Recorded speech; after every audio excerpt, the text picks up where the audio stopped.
محمد كما صليت على إبراهيم وعلى آل إبراهيم إنك حميد مجيد اللهم بارك على محمد وعلى آل محمد كما باركت على إبراهيم وعلى آل إبراهيم إنك حميد مجيد أما بعد فإن خير الكلام كلام الله وخير السنن سنن محمد صلى الله عليه وسلم وشر الأمور محدثاتها وكل محدثة بدعة وكل بدعة ضلالة أعوذ بالله من الشيطان الرجيم بسم الله الرحمن الرحيم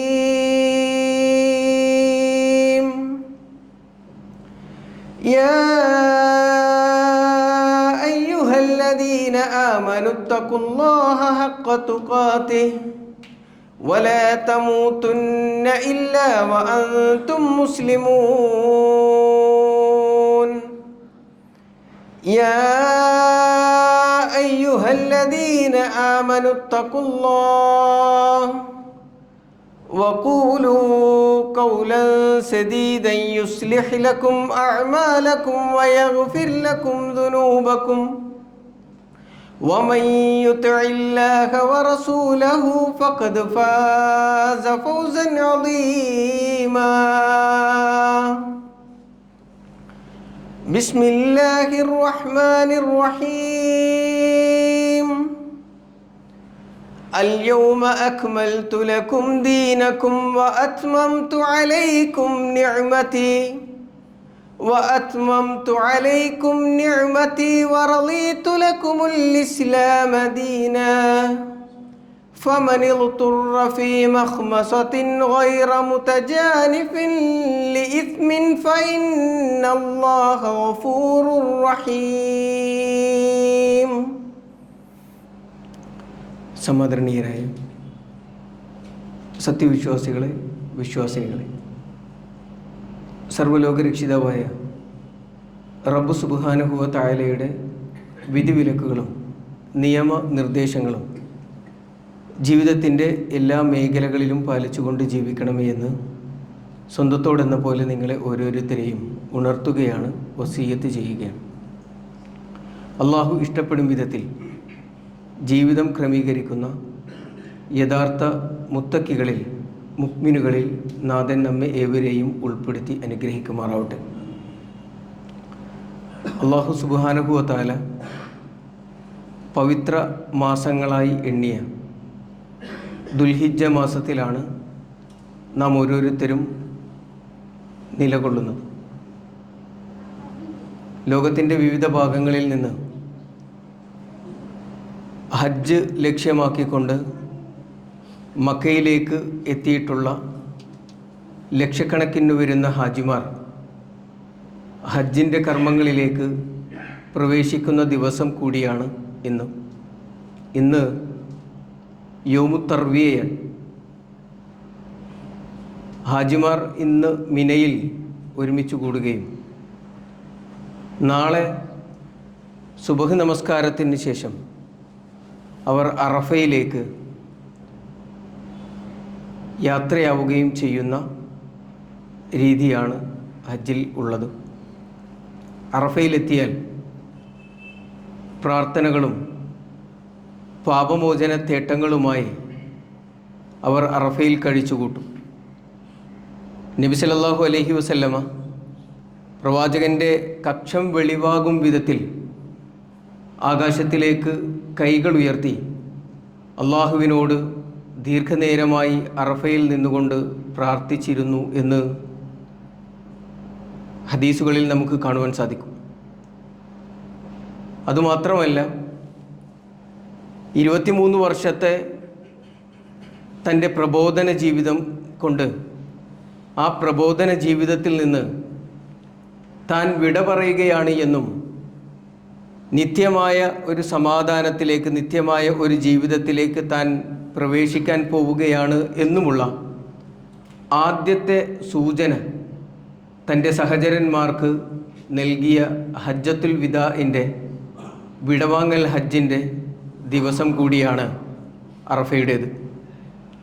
നബി സല്ലല്ലാഹു അലൈഹി വസല്ലം തൻ്റെ ആദ്യത്തേതും അവസാനത്തേതുമായ ഹജ്ജ് നിർവഹിക്കുമ്പോൾ 1,24,000 എന്നും 1,44,000 എന്നും ചരിത്ര ഗ്രന്ഥങ്ങളിൽ വ്യത്യസ്തമായി രേഖപ്പെടുത്തപ്പെട്ട എണ്ണം സ്വഹാബിമാർ പ്രവാചകൻ സല്ലല്ലാഹു അലൈഹി വസല്ലമയോടൊപ്പം ഹജ്ജ് ചെയ്തിരുന്നു എന്ന് നമുക്ക് കാണുവാൻ സാധിക്കും.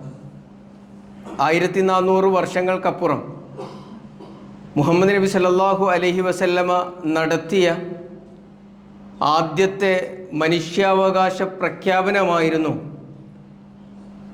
അറഫയിലെ പ്രസംഗം എന്ന് ചരിത്രം രേഖപ്പെടുത്തി വച്ചിരിക്കുന്നതായി നമുക്ക് കാണുവാൻ സാധിക്കും. പ്രവാചകൻ സല്ലല്ലാഹു അലൈഹി വസല്ലം അവരോടായി പറയുന്ന വർത്തമാനം ഇമാം നസായി ഉദ്ധരിക്കുന്നതായി കാണാൻ കഴിയും. യാ അയ്യുഹന്നാസ്, അല്ലയോ ജനങ്ങളെ, ഖുദു അന്നി മനാസിക്കക്കും, നിങ്ങൾ ഹജ്ജിൻ്റെ മനാസിക്കുകൾ, ഹജ്ജിൻ്റെ കർമ്മങ്ങൾ, ഹജ്ജിൽ നിങ്ങൾ പുലർത്തിപ്പോരേണ്ടുന്ന നിഷ്ഠയും ആരാധനയുടെ രൂപവും സ്വഭാവവും എല്ലാം എന്നിൽ നിന്ന് കണ്ട് കേട്ട് മനസ്സിലാക്കി പഠിച്ചു വെക്കണം. കാരണം ഫഇന്നി ലാ അദ്രി ലഅല്ലി അഹുജ്ജു ബഅദ ആമി ഹാദാ, കാരണം ഈ വർഷത്തിന് ശേഷം ഇനി ഈ പരിശുദ്ധ മക്കയിൽ എത്തി ഒരു ഹജ്ജ് നിർവഹിക്കാൻ എനിക്ക് സാധിക്കുമോ എന്ന് എനിക്കറിയില്ല. അതുകൊണ്ട് തന്നെ ഇന്ന് നിങ്ങൾ എന്നിൽ നിന്നും ഹജ്ജിൻ്റെ കർമ്മങ്ങൾ പഠിച്ചു മനസ്സിലാക്കണം എന്ന് പ്രവാചകൻ സല്ലല്ലാഹു അലൈഹി വസല്ലമ ഉണർത്തുമ്പോൾ സ്വഹാബിമാരിൽ പലരും ഈറനണിഞ്ഞ കണ്ണുകളോടുകൂടിയാണ് ആ വർത്തമാനം കേട്ടിരുന്നത്. പിന്നീട് ദുൽഹിജ്ജ 9 അറഫയിൽ നബി സല്ലല്ലാഹു അലൈഹി വസല്ലമ ആ വിടവാങ്ങൽ പ്രസംഗം നടത്തി പൂർത്തിയാകുമ്പോഴാണ് വിശുദ്ധ ഖുർആനിലെ 5-ാം അധ്യായം സൂറ മാഇദയിലെ 3-ാമത്തെ വചനം അവതീർണമാകുന്നത്. അൽയൗമ അക്മൽതു ലക്കും ദീനക്കും വ അത്മംതു അലൈക്കും നിഅമതി വറളീതു ലക്കുമുൽ ഇസ്ലാമ ദീന. അൽയൗമ അക്മൽതു ലക്കും ദീനക്കും, ഇന്നേ ദിവസം നിങ്ങളുടെ മതത്തെ ഞാൻ നിങ്ങൾക്ക് പൂർത്തിയാക്കി തന്നിരിക്കുന്നു. വ അത്മംതു അലൈക്കും നിഅമതി, എൻ്റെ അനുഗ്രഹങ്ങളെ നിങ്ങളിൽ ഞാൻ പൂർത്തിയാക്കുകയും ചെയ്തിരിക്കുന്നു. വറളീതു ലക്കുമുൽ ഇസ്ലാമ ദീന, മതമായി ഇസ്ലാമിനെ ഞാൻ നിങ്ങൾക്ക് തൃപ്തിപ്പെട്ടു തരികയും ചെയ്തിരിക്കുന്നു എന്ന വചനങ്ങൾ അവതരിക്കുമ്പോഴേക്ക് അത് പ്രവാചകൻ സല്ലല്ലാഹു അലൈഹി വസല്ലമ തൻ്റെ അനുചരന്മാർക്ക് പാരായണം ചെയ്തു കൊടുക്കുമ്പോഴേക്ക് ഉമർ ഇബ്നുൽ ഖത്താബ് റളിയല്ലാഹു അൻഹു കരയുന്നതായി കാണാൻ സാധിക്കും. ഉമർ റളിയല്ലാഹു അൻഹുവിനെ സമീപിച്ചുകൊണ്ട് പ്രവാചകൻ സല്ലല്ലാഹു അലൈഹി വസല്ലമ ചോദിക്കുന്ന ഒരു ചോദ്യമുണ്ട്. മാ യബ്കീക് യാ ഉമർ, ഉമറെ, എന്താണ് നിന്നെ കരയിക്കുന്നത്, എന്തിനാണ് നീ കരയുന്നത് എന്ന് ചോദിക്കുമ്പോൾ ഉമർ റളിയല്ലാഹു അൻഹു പറയുന്ന മറുപടി, കാല അബ്കാനി അന്നാ കുന്നാ ഫീ സിയാദത്തിൻ മിൻ ദീനിന ഫഅമ്മാ ഇദാ അക്മല ഫഇന്നഹു ലം യക്മൽ ഷൈഉൻ ഇല്ലാ നഖസ്. ഞങ്ങൾ ഈ മതത്തിൻ്റെ സമ്പൂർണ്ണതയിലേക്ക്, ഈ മതം അതിൻ്റെ സമ്പൂർണമായ രൂപത്തിലേക്ക് വലയം പ്രാപിച്ചു എന്ന് അറിയുമ്പോൾ ഇനി ഉന്നതിയിൽ എത്തിയ ഈ മതത്തിന്, സമ്പൂർണതയിൽ എത്തിയ ഈ മതത്തിന് വരാനിരിക്കുന്നത് പോരായ്മകളാണ് എന്ന്, ന്യൂനതകളാണല്ലോ ഇനി സംഭവിക്കാൻ പോകുന്നത് എന്ന ഭയവും ആശങ്കയുമാണ് എന്നെ കരയിച്ചത് എന്ന് ഉമർ ഇബ്നുൽ ഖത്താബ് റളിയല്ലാഹു അൻഹു നബി സല്ലല്ലാഹു അലൈഹി വസല്ലമയോടായി പറയുന്നതായി കാണുവാൻ സാധിക്കും. അപ്പോൾ അത്തരത്തിൽ വൈകാരികമായ ഒരു തലത്തെ കൂടി ഉൾക്കൊള്ളുന്നതാണ് അറഫയുടെ ദിനം എന്ന് നമ്മൾ മനസ്സിലാക്കണം. ആ അറഫയിൽ നിന്നുകൊണ്ടാണ് പ്രവാചകൻ സല്ലല്ലാഹു അലൈഹി വസല്ലം ലോകത്തെ അഭിസംബോധന ചെയ്തുകൊണ്ട് ചില പ്രഖ്യാപനങ്ങൾ നടത്തുന്നത്. ഏതൊരു ഭരണാധികാരിയും എടുത്തു വായിക്കേണ്ടുന്നതും തൻ്റെ ഭരണീയരോട് അവൻ പുലർത്തേണ്ടുന്നതുമായ കൃത്യമായ ചില നിർദ്ദേശങ്ങളും മര്യാദകളും, ഒരു നാടിൻ്റെ സുസ്ഥിതിക്കും സമാധാനത്തിനും പാലിക്കേണ്ടുന്നതായ നിയമങ്ങളെക്കുറിച്ചും വളരെ കൃത്യമായി പ്രവാചകൻ സല്ലല്ലാഹു അലൈഹി വസല്ലമ പറഞ്ഞു വെക്കുന്നതായി കാണുവാൻ സാധിക്കും. ആ രൂപത്തിൽ കൃത്യമായ ഒരു മനുഷ്യാവകാശ പ്രഖ്യാപനം ഹജ്ജത്തുൽ വിദാഇൽ നബി സല്ലല്ലാഹു അലൈഹി വസല്ലമ നടത്തുന്നതായി നമുക്ക് കാണാൻ കഴിയും.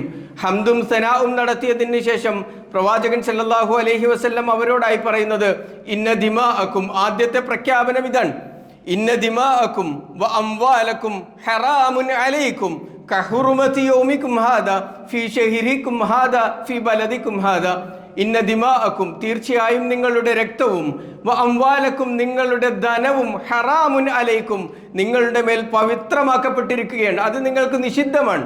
മറ്റൊരർത്ഥത്തിൽ നിങ്ങളുടെ മേൽ പവിത്രമാണ് നിങ്ങളുടെ ധനവും നിങ്ങളുടെ രക്തവും എന്ന് നബി സല്ലല്ലാഹു അലൈഹി വസല്ലമ പറയുന്നത് കാണാൻ സാധിക്കും. കഹുർമതി യൗമിക്കും ഹാദ, ഈ അറഫ ദിനത്തിന്റെ പവിത്രത പോലെ, വഫീ ശഹരിക്കും ഹാദ, ഈ ദുൽഹിജ്ജ എന്ന് പറയുന്ന പവിത്ര മാസത്തിന്റെ പവിത്രത പോലെ, വഫീ ബലദിക്കും ഹാദ, മക്ക എന്ന് പറയുന്ന ഈ നാടിന്റെ പവിത്രത പോലെ, അതിന് നിങ്ങൾ എത്രമാത്രം സ്ഥാനവും ആണോ നിങ്ങളുടെ മനസ്സിൽ നൽകുന്നത്, അതുപോലെ നിങ്ങളുടെ രക്തവും നിങ്ങളുടെ ജീവനും നിങ്ങളുടെ സമ്പത്തും നിങ്ങൾക്ക് പവിത്രമാണ് എന്ന് പ്രവാചകൻ സല്ലല്ലാഹു അലൈഹി വസല്ലമ പഠിപ്പിക്കുന്നതായി കാണുവാൻ സാധിക്കും, പ്രഖ്യാപിക്കുന്നതായി കാണാൻ കഴിയും. ഇത് കേവലം ഒരു പ്രഖ്യാപനം നടത്തി തൻ്റെ ജീവിതം അവസാനിക്കുന്നു, ഇനി തൻ്റെ സമുദായം ഈ രൂപത്തിൽ തൻ്റെ ഈ പ്രഖ്യാപനം, ഈ ആഹ്വാനം കേട്ട് ഈ രൂപത്തിലൊരു ജീവിതം ഇനിയെങ്കിലും അവർ നയിക്കട്ടെ എന്നുള്ള പ്രത്യാശയോടുകൂടിയുള്ള പ്രഖ്യാപനമല്ല. നേരെ മറിച്ച് 23 വർഷത്തെ പ്രബോധന ജീവിതം കൊണ്ട് ഒരു സമുദായത്തെ ഇவ்விധം ജീവിക്കാൻ സാധ്യമാക്കിയതിന് ശേഷം, അല്ലെങ്കിൽ ഈ രൂപത്തിൽ ജീവിക്കുന്ന ഒരു സമുദായത്തെ കൃത്യമായി വാർത്തെടുത്തതിന് ശേഷം അവരോട് നടത്തുന്ന പ്രഖ്യാപനമാണ് ഇന്ന്. ഇതിന് ശേഷം ഒരു ഹജ്ജും അതിൽ പങ്കെടുക്കാൻ ഞാൻ ഇല്ല എങ്കിൽ പോലും നിങ്ങളുടെ ജീവിതം ഇவ்விധമാകണമെന്ന് കൃത്യമായ ഒരു പ്രഖ്യാപനം പ്രവാചകൻ സല്ലല്ലാഹു അലൈഹി വസല്ലമ നടത്തുന്നതായി കാണുവാൻ സാധിക്കും. എന്നാൽ ലോകം ചെയ്തത് എന്ത് എന്ന് നമ്മൾ തിരിച്ചറിയണം. ലോകം ചെയ്തത് പ്രവാചകൻ സല്ലല്ലാഹു അലൈഹി വസല്ലമ നടത്തിയ ഈ പ്രഖ്യാപനവും അതിനു മുൻപ് അതിന് സാധ്യമായ ഒരു ജനതയെ രൂപപ്പെടുത്തിയ ആ പരിശ്രമവും സൗകര്യപൂർവ്വം മറന്നു കളഞ്ഞിട്ട് നബി സല്ലല്ലാഹു അലൈഹി വസല്ലമയെയും നബി സല്ലല്ലാഹു അലൈഹി വസല്ലമ കൊണ്ടുവന്നിട്ടുള്ള മതത്തെയും തീവ്രവാദത്തിൻ്റെയും ഭീകരവാദത്തിൻ്റെയും ആലയിലേക്ക് കൂട്ടിക്കെട്ടുവാൻ ശ്രമിക്കുന്ന ആളുകൾ നബി സല്ലല്ലാഹു അലൈഹി വസല്ലമയെ കുറിച്ച് പറയുമ്പോഴേക്ക് അത് തീവ്രവാദത്തിൻ്റെ അപ്പോസ്തലനായി ഒരു സമുദായത്തിൻ്റെ മുന്നിൽ അല്ലെങ്കിൽ ലോകത്തിൻ്റെ മുന്നിൽ വരച്ചു കാണിക്കാൻ, അത് ചിത്രങ്ങളിലൂടെയാണ് എങ്കിലും മറ്റു വിധങ്ങളിലൂടെയാണ് എങ്കിലും അതിന് ശ്രമിക്കുന്ന ആളുകൾ ആരാണ് എന്ന് കൂടി നമ്മൾ തിരിച്ചറിയണം. ലോകത്ത് 1ഉം 2ഉം ലോക മഹായുദ്ധങ്ങളിൽ ലോകത്ത് കൊല ചെയ്യപ്പെട്ട ആളുകൾ 5 കോടിയിലധികമാണ്. 5 കോടിയിൽ അധികം ആളുകളാണ് 1ഉം 2ഉം ലോക മഹായുദ്ധങ്ങളിലായിക്കൊണ്ട് കൊല ചെയ്യപ്പെട്ടത് എന്ന് നമ്മൾ തിരിച്ചറിയണം. ഹോളോകോസ്റ്റ് എന്ന് ഓമന പേരിട്ട് വിളിക്കുന്ന ആ അരുങ്കൊലയിലൂടെ ഹിറ്റ്ലർ കൊന്നൊടുക്കിയത് 60 ലക്ഷത്തിലധികം ജൂതന്മാരെയാണ് എന്ന് നമ്മൾ തിരിച്ചറിയണം. ആ ഹിറ്റ്ലറിൻ്റെ മതത്തിലേക്ക് ചേർത്ത് തീവ്രവാദം ആരോപിക്കാൻ മടിക്കുന്ന ആളുകൾ, അതിന് ശ്രമിക്കാത്ത ആളുകൾ എന്തുകൊണ്ട് പ്രവാചകൻ സല്ലല്ലാഹു അലൈഹി വസല്ലമയെ കുറിച്ച് പറയുമ്പോഴേക്ക്, ഇസ്ലാമിനെ കുറിച്ച് പറയുമ്പോഴേക്ക് ആ തീവ്രവാദത്തിലേക്കും ഭീകരവാദത്തിലേക്കും ഇതിനെ ചേർത്ത് കെട്ടാൻ ശ്രമിക്കുന്നു എന്ന് നമ്മൾ തിരിച്ചറിയണം. അതുപോലെ തന്നെ 1945 ഹിരോഷിമയിലും നാഗസാക്കിയിലും അണുബോംബ് വർഷിപ്പിച്ചതിന് ശേഷം അവിടെ കൊല ചെയ്തത് 1,40,000-ത്തിലധികം ആളുകളെയാണ്. ആ അണുബോംബ് വർഷിച്ചതിന് ശേഷം ആ നാട് വർഷങ്ങളോളം അനുഭവിക്കേണ്ടുന്ന ദുരിതം എത്രയാണ് എന്ന് ലോകമഹായുദ്ധങ്ങളുടെ ചരിത്രം വായിക്കുമ്പോൾ നമുക്ക് കൃത്യമായി മനസ്സിലാക്കാൻ കഴിയും. അതിന് ആഹ്വാനം ചെയ്തവൻ്റെ മതത്തെ പരാമർശിക്കാതെ, അത് നടപ്പിലാക്കിയവൻ്റെ, അത് എക്സിക്യൂട്ടീവ് ചെയ്തവൻ്റെ മതത്തെ പരിഗണിക്കാതെ, അല്ലെങ്കിൽ അതിലേക്ക് ചേർത്ത് തീവ്രവാദവും ഭീകരവാദവും പറയാത്ത ലോകം എന്തുകൊണ്ടാണ് പ്രവാചകൻ സല്ലല്ലാഹു അലൈഹി വസല്ലമയിലേക്ക് മാത്രം? നോക്കൂ, ഫലസ്തീനിൽ 16,000-ത്തിലധികം പിഞ്ചോമനകളാണ് ഫലസ്തീനിൽ അരുങ്കൊല ചെയ്യപ്പെട്ടിട്ടുള്ളത്. അതിൻ്റെ എത്രയോ ഇരട്ടിയാണ് മറ്റു മനുഷ്യർ അവിടെ കൊല ചെയ്യപ്പെട്ടുകൊണ്ടിരിക്കുന്നത്. ഇന്നും ആ നരമേധം തുടർന്നുകൊണ്ടിരിക്കുന്ന, അതിന് ആഹ്വാനം ചെയ്തവൻ്റെ, അത് ചെയ്തുകൊണ്ടിരിക്കുന്നവൻ്റെ മതത്തിലേക്ക് ചേർത്തുകൊണ്ട് എന്തുകൊണ്ടാണ് ലോകം തീവ്രവാദം പറയാത്തത്, ഭീകരവാദം ആരോപിക്കാത്തത് എന്ന് നമ്മളൊന്ന് മനസ്സിലാക്കണ്ടേ, ഒന്ന് ആലോചിക്കണ്ടേ? പ്രവാചകൻ സല്ലല്ലാഹു അലൈഹി വസല്ലമയുടെ ആ പ്രഖ്യാപനം ചേർത്ത് വായിക്കണം നമ്മൾ. 23 വർഷത്തെ പ്രവാചകന്റെ പ്രബോധന ജീവിതത്തിൽ ചെറുതും വലുതുമായി പ്രവാചകൻ നേരിട്ടും അല്ലാതെയും ഇടപെട്ട 36 സംഘടനകളാണ് ഇസ്ലാമിൽ ഉള്ളത്. അതിലാകെ ജീവഹാനി സംഭവിച്ചിട്ടുള്ളത് 1080-ൽ താഴെ ആളുകൾക്കാണ് എന്ന് നമ്മൾ തിരിച്ചറിയണം. അവിടെയാണ് ഈ പ്രവാചകൻ സല്ലല്ലാഹു അലൈഹി വസല്ലമ നടത്തിയ പ്രഖ്യാപനത്തിൻ്റെ ആ പ്രത്യേകതയും. എന്നാൽ ലോകം ആ പ്രഖ്യാപനത്തിന് നേരെ മുഖം തിരിഞ്ഞു നിന്നിട്ട് തീവ്രവാദത്തിലേക്ക്, ഭീകരവാദത്തിലേക്ക് അതിനെ കൊണ്ടുകെട്ടാൻ ശ്രമിക്കുന്നതിൻ്റെ കാര്യവും എത്രയാണ് എന്ന് നമ്മൾ ആലോചിക്കേണ്ടുന്നത്. അതുപോലെ തന്നെ ഒരു ദിനം തങ്ങൾ ഇതുവരെയും ജീവിച്ചു കൊണ്ടിരിക്കുന്ന നാട് അവരുടേതല്ലാതെ ആയി മാറുകയും അവിടെ നിന്ന് അഭയാർത്ഥികളായി അലയേണ്ടി വരികയും ചെയ്ത സമയത്ത് ആ അഭയാർത്ഥികൾക്ക് മുന്നിൽ രാജ്യത്തിൻ്റെ അതിർത്തിയുടെ കവാടങ്ങൾ കൊട്ടിയടച്ചിട്ടുള്ള ആളുകൾ, അങ്ങനെ ഒരു നാട്ടിലേക്കും പ്രവേശിക്കാൻ കഴിയാതെ ഈ കടലിലൂടെ അഭയാർത്ഥികളായി അലയേണ്ടി വന്ന ആളുകൾ, പിന്നീട് ഈ സമുദ്രത്തിൻ്റെ അടിത്തട്ടിലേക്ക് തങ്ങളുടെ കബറിടം ആക്കേണ്ടി വന്നിട്ടുള്ള ആളുകൾ, ഈ കടൽ തീരത്തിലേക്ക് ചേതനയേറ്റ ശരീരമായി അടിഞ്ഞു വന്ന ഐലൻ കുർദിയെ മറക്കാൻ ആർക്കാണ് കഴിയുക? ഇങ്ങനെ അഭയാർത്ഥികളോടുള്ള സമീപനം ലോകം ഇത്രയും നീചമായി, ക്രൂരമായി നിലനിൽക്കുമ്പോഴും ആറാം നൂറ്റാണ്ടിൽ പ്രവാചകൻ സല്ലല്ലാഹു അലൈഹി വസല്ലമ നടത്തിയ ആ പ്രഖ്യാപനം നബി സല്ലല്ലാഹു അലൈഹി വസല്ലമ ആ സമൂഹത്തിൽ കൃത്യമായി വരച്ചു കാണിക്കുന്നുണ്ട്. മദീനയിൽ നിന്ന് പലായനം ചെയ്തു വരുന്ന ആളുകൾ, തങ്ങളുടെ കയ്യിൽ തങ്ങളുടെ വിശ്വാസവും ജീവിതവും ജീവനുമല്ലാതെ മറ്റൊന്നുമില്ലാതെ മദീനയിലേക്ക്, മക്കയിൽ നിന്ന് പലായനം ചെയ്തു വരുന്ന ആളുകളെ, തങ്ങളുടെ സഹോദരങ്ങളെ നെഞ്ചോട് ചേർത്ത് പിടിക്കാൻ, അവരുടെ വീട്ടിൽ പട്ടിണിയും പരിവട്ടവും നിറഞ്ഞ ആ കൂരയിലേക്ക് തൻ്റെ സഹോദരങ്ങളെ ചേർത്ത് കൊണ്ടുപോയി ഇന്നു മുതൽ ഇത് നിന്റെയും കൂടെ വീടാണ് എന്ന് അഭയാർത്ഥികളെ സ്വീകരിക്കുന്നതിൻ്റെ, അഭയാർത്ഥികളോടുള്ള മനോഭാവത്തിൻ്റെ, ഇസ്ലാമിൻ്റെ കൃത്യമായ മാതൃക വരച്ചു വെച്ച പ്രവാചകൻ സല്ലല്ലാഹു അലൈഹി വസല്ലമയുടെ അനുയായികൾ, അതിനുവേണ്ടി കൃത്യമായ പണിയെടുത്ത മുസ്അബ് ഇബ്നു ഉമൈർ റളിയല്ലാഹു അൻഹുവിനെ പോലെയുള്ള പ്രവാചകന്റെ അനുചരന്മാർ, ആ അനുചരന്മാരുടെ മാതൃക നമ്മളൊന്നറിയണം. അവരുടെ വീട്ടിലേക്ക് തങ്ങളുടെ അതിഥിയെ വിളിച്ചുകൊണ്ട് ചെല്ലുമ്പോൾ തനിക്കും ഭാര്യയ്ക്കും കഴിക്കാൻ മാത്രം പര്യാപ്തമായ ഭക്ഷണം അവരുടെ കയ്യിൽ മാത്രമേ ഉള്ളൂ എന്നിരിക്കെ തന്നെ തൻ്റെ അതിഥിയെ മുന്നിലിരുത്തി അവൻ്റെ മുന്നിലേക്ക് ആ ഭക്ഷണം നീട്ടിവെച്ചു കൊടുത്ത് അവൻ ഭക്ഷണം കഴിക്കാൻ തുടങ്ങുമ്പോഴേക്ക് വിളക്കണച്ച് തങ്ങൾ കഴിക്കുന്നത് പോലെ ആംഗ്യം കാണിച്ച് തൻ്റെ അതിഥിക്ക് യാതൊരു വിധത്തിലുള്ള, അല്ലെങ്കിൽ അഭയാർത്ഥിയായി താൻ അഭയം നൽകിയ ആളുകൾക്ക് യാതൊരു വിധത്തിലുള്ള മാനസിക സംഘർഷവും ഉണ്ടാകാൻ പാടില്ല എന്ന് വിചാരിക്കും വിധത്തിൽ മനസ്സുമാറിയ അഭയാർത്ഥികളോടുള്ള സമീപനം പഠിപ്പിച്ച മതം എങ്ങനെയാണ് ഭീകരവാദത്തിൻ്റെയും തീവ്രവാദത്തിൻ്റെയും മതമാവുക എന്ന് നമ്മളൊന്ന് മനസ്സിലാക്കണം. അവിടെയെങ്കിലും നമ്മളെങ്കിലും അറിയണം പ്രവാചകൻ സല്ലല്ലാഹു അലൈഹി വസല്ലമയുടെ നടപ്പിൽ വരുത്തിയ ഈ പ്രഖ്യാപനത്തെക്കുറിച്ച്. പിന്നീട് നബി സല്ലല്ലാഹു അലൈഹി വസല്ലമ പറയുന്നത്, അലാ കുല്ലു ഷൈഇൻ മിൻ അംരിൽ ജാഹിലിയത്തി തഹ്ത ഖദമി മൗദു. അല, നിങ്ങൾ അറിയണം, കുല്ല ഷൈഇൻ മിൻ അംരിൽ ജാഹിലിയ, ജാഹിലിയ കാലഘട്ടത്തിൽ ഉണ്ടായിരുന്ന എല്ലാ ജീർണതകളെയും തഹ്ത ഖദമി മൗദു, ഇതാ ഇന്ന് ഈ ദിവസം എൻ്റെ കാൽ ചുവട്ടിൽ ഞാൻ അതിനെയെല്ലാം ദുർബലമാക്കുന്നു എന്ന് പ്രവാചകൻ സല്ലല്ലാഹു അലൈഹി വസല്ലമയുടെ അടുത്ത പ്രഖ്യാപനമാണ്. മനുഷ്യനെ മനുഷ്യനായി പരിഗണിക്കുന്നതിന് പകരം അടിമയായി പരിഗണിച്ചിരുന്ന, ജാതിയുടെയും വർഗത്തിൻ്റെയും പേരിൽ മനുഷ്യനെ വേർതിരിച്ചു കണ്ടിരുന്ന, വർണ്ണത്തിൻ്റെയും വർഗത്തിൻ്റെയും പേരിൽ ഒരു വിഭാഗത്തെ അടിമകളാക്കി വെച്ചിട്ട് അവർ മനുഷ്യരാണ് എന്ന് പോലും അവർക്ക് അനുവദിച്ചു കൊടുക്കാതിരുന്ന ഒരു വിഭാഗം ആളുകളാണ് ജാഹിലിയത്തിൽ നമ്മൾ കാണുന്നത് എങ്കിൽ ആ വർണ്ണ വിവേചനത്തെ നബി സല്ലല്ലാഹു അലൈഹി വസല്ലമ ഇല്ലാതാക്കിയതായി നമുക്ക് കാണുവാൻ സാധിക്കും. എത്രത്തോളമായിരുന്നു അവരുടെ ആ വർഗവെറി എന്നറിയോ? ഹജ്ജിൻ്റെ സമയങ്ങളിൽ പോലും, ഹജ്ജിൻ്റെ സമയങ്ങളിൽ അവർ മിനയിൽ നിന്ന് മുസ്ദലിഫയിലേക്ക് നേരിട്ടാ പോവുക, അറഫയിൽ ചെല്ലില്ല അവർ പറഞ്ഞിരുന്നത് അറഫയിൽ ഞങ്ങൾ പോകേണ്ട കാര്യമില്ല, കാരണം ഞങ്ങൾ ഉന്നത കുലജാതരായിട്ടുള്ള ആളുകളാണ്. മക്കയിലെ ഖുറൈശികളെ കുറിച്ചാണ് പറയുന്നത്. മക്കയിലെ ഖുറൈശികൾ മിനയിൽ നിന്ന് മുസ്ദലിഫയിലേക്ക് നേരിട്ട് അറഫയിൽ പോകാതെ, വിശുദ്ധ ഖുർആൻ അവരുടെ അഹങ്കാരത്തെ എടുത്തു പറഞ്ഞുകൊണ്ട് പറഞ്ഞു, ഈ കാണുന്ന എല്ലാ ആളുകളും, ഈ ഗേഹത്തിലേക്ക് എത്തിയ എല്ലാ ആളുകളും എവിടെ നിന്നാണോ മുസ്ദലിഫയിലേക്ക് ഒഴുകി വരുന്നത് അവിടെ നിന്ന് നിങ്ങളും ഒഴുകി വരണം. നിങ്ങൾക്കും അവർക്കും ഇടയിൽ യാതൊരു വ്യത്യാസവും ഇസ്ലാം കൽപ്പിക്കുന്നില്ല. സുമ്മ അഫീലു, വിശുദ്ധ ഖുർആൻ 2-ാം അധ്യായം സൂറ അൽ ബഖറയിലെ 199-ാമത്തെ വചനം. സുമ്മ അഫീലു മിൻ ഹൈസു അഫാലന്നാസ്, സാധാരണക്കാരനായ ആളുകൾ എവിടെ നിന്നാണോ മുസ്ദലിഫയിലേക്ക് ഒഴുകി വരുന്നത്, അവർ എങ്ങനെയാണോ രാപ്പാർക്കുന്നത്, അതുപോലെ തന്നെ നിങ്ങളും ഒഴുകി വരണം എന്ന് വിശുദ്ധ ഖുർആൻ അവരുടെ അഹങ്കാരത്തെ ചോദ്യം ചെയ്തുകൊണ്ട് അവരോടായി കൽപ്പിക്കുന്നതായി കാണുവാൻ സാധിക്കും. എന്നാൽ ലോകത്ത് പരിഷ്കൃതർ എന്ന് അഭിമാനിക്കുന്ന, അല്ലെങ്കിൽ അങ്ങനെ അവകാശപ്പെടുന്ന, സ്വയം വികസിത രാജ്യങ്ങൾ എന്ന് അവകാശപ്പെടുന്ന ആളുകൾ തമസ്കരിച്ചു കൊണ്ടിരിക്കുന്ന, അവർ വായിക്കാൻ ഇഷ്ടപ്പെടാതെ പോകുന്ന ചില ചരിത്രങ്ങളുണ്ട്. ജോർജ് ഫ്ലോയിഡ് എന്ന് പറയുന്ന മനുഷ്യൻ അമേരിക്കയുടെ തെരുവോരത്ത് കറുത്തവനായതുകൊണ്ട് ശ്വാസം മുട്ടിച്ചു കൊല ചെയ്യപ്പെട്ടത് 21-ാം നൂറ്റാണ്ടിലാണ്.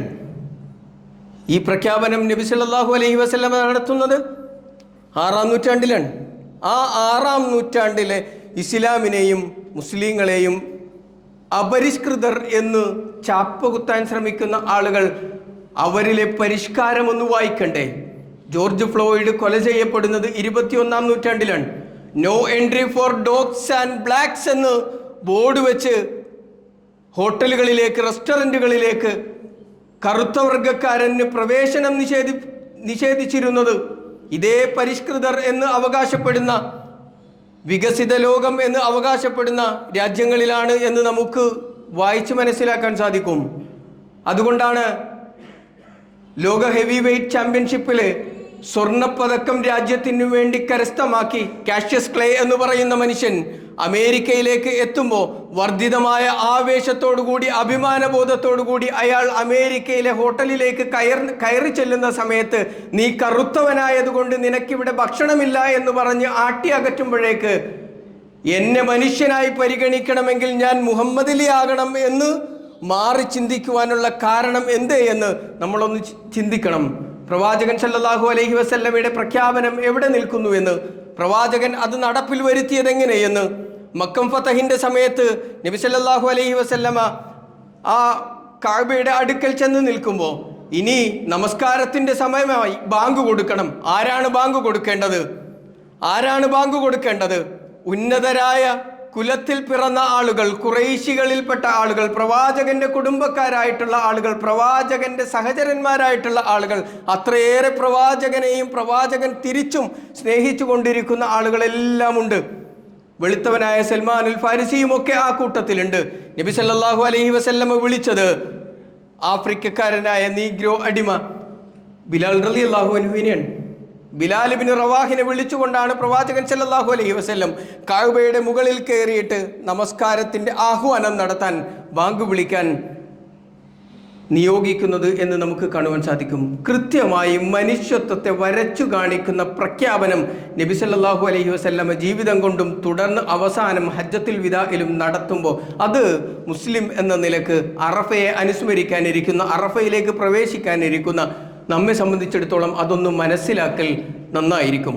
മറ്റുള്ളവരിത് പറയുമ്പോൾ അവരെ ഇതൊന്ന് തിരുത്താനും ബോധ്യപ്പെടുത്താനെങ്കിലും നമുക്കതിലൂടെ സാധിക്കും. പിന്നീട് പ്രവാചകൻ സല്ലല്ലാഹു അലൈഹി വസല്ലം പറയുന്നത്, ഫത്തഖുല്ലാഹ ഫിന്നിസ വലഹുന്ന അലൈക്കും റിസ്ഖുഹുന്ന വകിസ്വതുഹുന്ന ബിൽ മഅറൂഫ്. ഫത്തഖുല്ലാഹ ഫിന്നിസ, സ്ത്രീകളുടെ കാര്യത്തിൽ നിങ്ങൾ സൂക്ഷ്മത പാലിക്കണം, അള്ളാഹുവിനെ സൂക്ഷിക്കണം. സ്ത്രീകൾക്കുള്ള അവകാശങ്ങളും അവരുടെ കടമകളും കൃത്യമായി നിർണയിച്ചു കൊടുക്കുകയും അത് കൃത്യമായി സമൂഹത്തിൽ അവർക്ക് വകവെച്ചു കൊടുക്കുകയും ചെയ്യണം എന്ന് കൃത്യമായ സ്ത്രീ ശാക്തീകരണം, അതിൻ്റെ പ്രഖ്യാപനം കൂടി നബി സല്ലല്ലാഹു അലൈഹി വസല്ലമ നടത്തുന്നതായി കാണുവാൻ സാധിക്കും.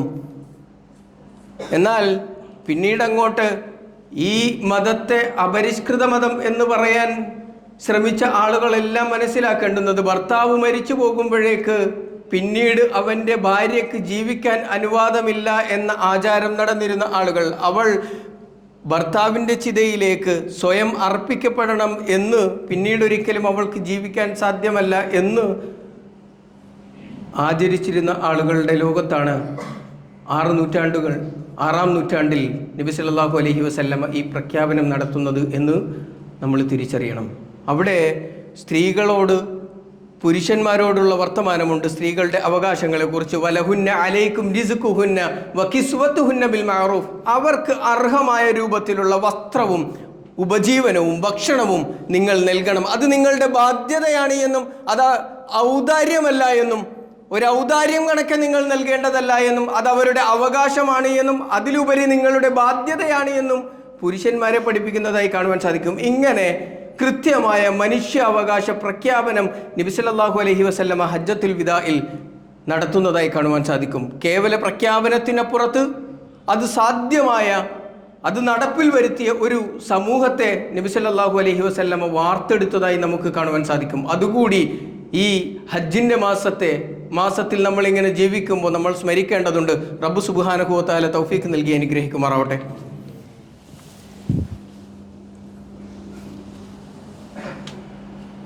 അൽഹംദുലില്ലാഹ്, അസ്സലാത്തു വസ്സലാമു അലാ റസൂലിഹിൽ അമീൻ വഅലാ ആലിഹി വസഹ്ബിഹി അജ്മഈൻ, അമ്മാ ബഅദ്. ഒരിക്കൽ കൂടി അള്ളാഹുവിൻ്റെ വിധിവിലക്കുകൾ അനുസരിച്ച് ജീവിക്കണമേ എന്ന് ഉണർത്തുകയാണ്, വസിയ്യത്ത് ചെയ്യുകയാണ്. വളരെ പവിത്രമായ ഒരു മാസത്തിലെ ഏറെ പ്രതിഫലങ്ങൾ നിറഞ്ഞ ധാരാളം പ്രത്യേകതകളുള്ള ഒരു ദിനമാണ് യൗമു അറഫ എന്ന് പറയുന്നത്. അറഫ ദിനം നബി സല്ലല്ലാഹു അലൈഹി വസല്ലം പറഞ്ഞതായി കാണുവാൻ സാധിക്കും. ആയിഷ റളിയല്ലാഹു അൻഹ റിപ്പോർട്ട് ചെയ്യുന്ന ഹദീസിൽ ഇന്ന റസൂലുള്ളാഹി സ്വല്ലല്ലാഹു അലൈഹി വസല്ലം ഖാൽ മാ മിൻ യൗമിൻ അക്സറ മിൻ അൻ യഅതിഖല്ലാഹു ഫീഹി അബ്ദൻ മിനൻ നാരി മിൻ യൗമി അറഫ. അല്ലാഹു സുബ്ഹാനഹു വ തആല നരകത്തിൽ നിന്ന് തൻ്റെ അടിമകളെ മോചിപ്പിക്കുന്ന, ഇത്രയധികം അടിമകളെ മോചിപ്പിക്കുന്ന ഒരു ദിവസം അറഫ പോലെ മറ്റൊന്നില്ല എന്ന് പ്രവാചകൻ സല്ലല്ലാഹു അലൈഹി വസല്ലമ പറഞ്ഞതായി ആയിഷ റളിയല്ലാഹു അൻഹ റിപ്പോർട്ട് ചെയ്യുന്നതായി കാണുവാൻ സാധിക്കും. അപ്പോൾ അത്രയേറെ പ്രതിഫലങ്ങൾ നിറഞ്ഞ മറ്റൊരു ഹദീസിൽ നമുക്ക് കാണാം, മാമിൻ യൗമിൻ അഫ്ളലു ഇൻദല്ലാഹി മിൻ യൗമി അറഫ. അറഫ ദിനത്തെ പോലെ ശ്രേഷ്ഠമായ ഒരു ദിനം മറ്റൊന്നില്ല എന്ന് പ്രവാചകൻ.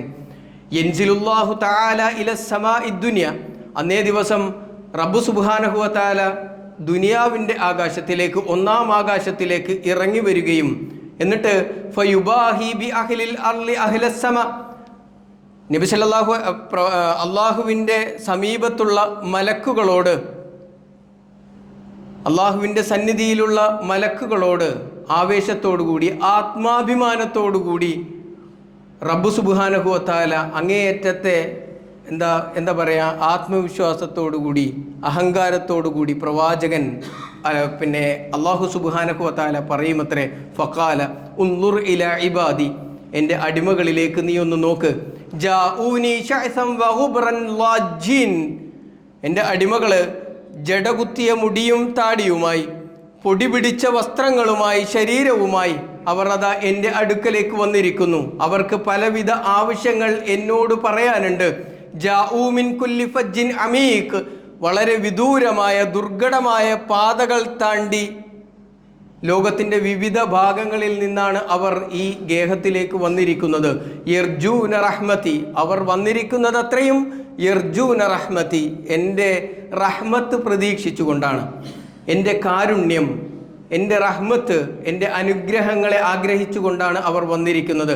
വലം യറൗ ഇഖാബി. എന്നാൽ അവരാരും എൻ്റെ ശിക്ഷയെ അനുഭവിച്ചവരോ കണ്ടവരോ അല്ല. എൻ്റെ ശിക്ഷയെ കണ്ടറിഞ്ഞിട്ട് അതിൽ നിന്ന് ഒരു രക്ഷക്കായി റഹ്മത്ത് തേടി എത്തിയ ആളുകളൊന്നുമല്ല.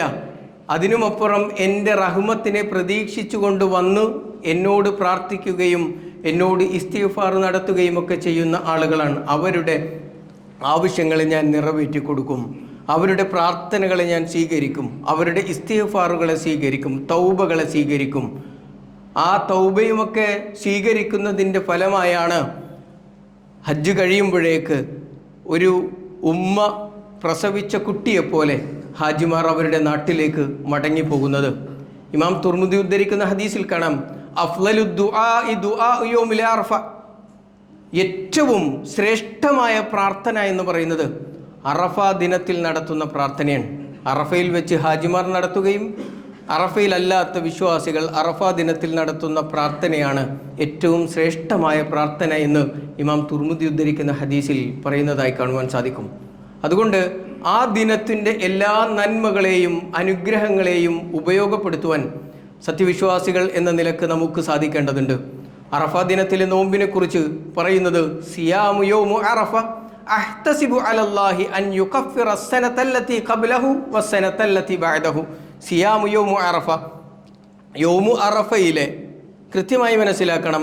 യൗമു അറഫയിലെ നോമ്പ്, അറഫ ദിനത്തിലെ നോമ്പ് എന്ന് പറയുന്നത് അഹ്തസിബു അലല്ലാ, അതിന് അള്ളാഹു നൽകുന്ന പ്രതിഫലം എന്ന് പറയുന്നത് അൻ യുകഫിറ സനതല്ലതി ഖബ്ലഹു, അവൻ ഒരു വർഷം മുൻപ് ചെയ്തു പോയ പാപങ്ങളും വസ്സനതല്ലതി ബഅദഹു, അതിന് ശേഷം അല്ലെങ്കിൽ 2 വർഷത്തെ പാപങ്ങൾ റബ്ബ് സുബ്ഹാനഹു വ തആല അവന് പുറത്തു നൽകും എന്ന് പറയുന്നതായി കാണുവാൻ സാധിക്കും. അപ്പോൾ അറഫയിലെ പ്രാർത്ഥനക്കും ഇസ്തിഗ്ഫാറിനും തൗബക്കും അറഫ ദിനത്തിലെ നോമ്പിനും എല്ലാം വളരെ വലിയ പ്രാധാന്യമുണ്ട് എന്നും പ്രസക്തിയുണ്ട് എന്നും അതിലേറെ വലിയ അനുഗ്രഹം അതുവഴി വിശ്വാസികൾക്ക് നേടിയെടുക്കാൻ ഉണ്ട് എന്നും നമ്മൾ കൃത്യമായി മനസ്സിലാക്കണം. യൗമു അറഫയിലെ സുഇല, നബി സല്ലല്ലാഹു അലൈഹി വസല്ലമയോട് ചോദിക്കപ്പെടുന്നൊരു ഹദീസുണ്ട്, സുഇല അൻ സൗമി യൗമി അറഫ, അറഫ ദിനത്തിലെ നോമ്പിനെ കുറിച്ചാണ് നബി സല്ലല്ലാഹു അലൈഹി വസല്ലമയോട് ചോദിക്കപ്പെടുന്നത്. ഹാജിമാർ അറഫയിൽ സംഗമിക്കുന്നത് നാളെയാണ് ഹാജിമാർ അറഫയിൽ സംഗമിക്കുന്നത്.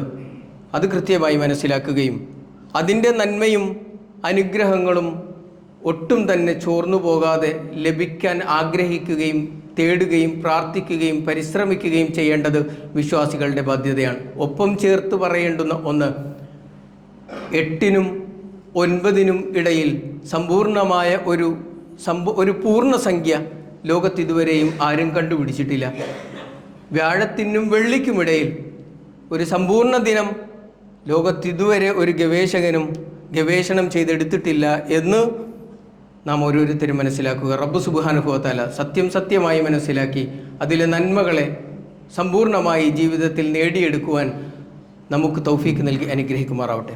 നമ്മിൽ നിന്നും വന്നുപോയിട്ടുള്ള ചെറുതും വലുതുമായ അറിഞ്ഞും അറിയാതെയുമുള്ള തെറ്റുകുറ്റങ്ങൾ നമുക്ക് വിട്ടുപുറത്ത് മാപ്പാക്കി തരുമാറാവട്ടെ. നമ്മുടെ കൂട്ടത്തിൽ നിന്നും ഹജ്ജ് ലക്ഷ്യമാക്കിക്കൊണ്ട് യാത്ര ചെയ്ത ആളുകളുണ്ട്, സഹോദരന്മാർ, സഹോദരിമാർ, ബന്ധുമിത്രാദികൾ. അവരുടെ എല്ലാം ഹജ്ജ് സമ്പൂർണമായി മഖ്ബൂലും മബ്റൂറുമായി നിർവഹിച്ച് ഒരു ഉമ്മ പ്രസവിച്ച കുട്ടിയെപ്പോലെ പാപസുരക്ഷിതനായി നമ്മളിലേക്ക് വന്നു ചേരാനുള്ള തൗഫീക്ക് നൽകി അനുഗ്രഹിക്കുമാറാവട്ടെ. നമ്മിൽ നിന്നും വന്നുപോയിട്ടുള്ള ചെറുതും വലുതുമായ അറിഞ്ഞും അറിയാതെയുമുള്ള തെറ്റുകുറ്റങ്ങൾ അള്ളാഹു നമുക്ക് വിട്ടുപുറത്ത് മാപ്പാക്കി തരുമാറാവട്ടെ. നമ്മിൽ നിന്നും മരണപ്പെട്ടു പോയിട്ടുള്ള മാതാപിതാക്കൾ, ബന്ധുമിത്രാദികൾ, സഹോദരന്മാർ, അവരുടെ എല്ലാം പാപങ്ങളെ അള്ളാഹു വിട്ടുപുറത്ത് മാപ്പാക്കി കൊടുക്കുമാറാവട്ടെ. അവരെയും നമ്മെയും അവൻ്റെ ജന്നാത്തുൽ ഫിർദൗസിൽ ഒരുമിച്ച് കൂട്ടി അനുഗ്രഹിക്കുമാറാവട്ടെ.